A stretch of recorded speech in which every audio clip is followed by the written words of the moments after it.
পানি টানি দে মরা নাই খুলিলা খুলিলা আগে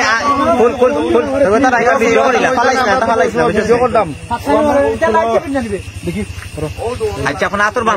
করলে এখন যেটা পানি চিনি তো পানি আছে আতর বানটা তুই ব্যাগ করে দৌড় ফরি দিক ভাই রনি দুইটা কিউ আরো জন যাও না সমস্যা না ধরো ঠিক আছে তো ঠিক আছে পানি লাগবো পানি আছে গাড়িও বাহরাইতেছে